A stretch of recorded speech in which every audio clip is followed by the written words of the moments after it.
हुकूमत स्कूलों 'ਚ फर्नीचर नहीं दे सकती तो तलीम की देवेगी। अदालत बरहम। सखर सूबा सिंध 'ਚ सरकारी स्कूल बंद होने के केस से समात के दौरान अदालत ने रिमार्क्स दिते कि हुकूमत स्कूलों 'ਚ फर्नीचर मुहैया नहीं कर सकती तो तलीम की फराहम करेगी।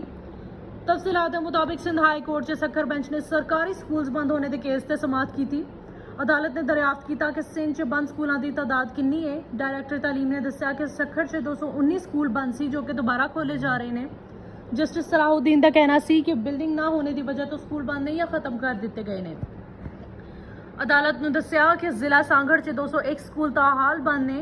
थरपारकर 'ਚ 628 स्कूल बंद ने जिन्हों 95 खोल दिए गए हैं। उमरकोट 'ਚ 417 स्कूल बंद ने जिन्हों 70 खोले गए हैं।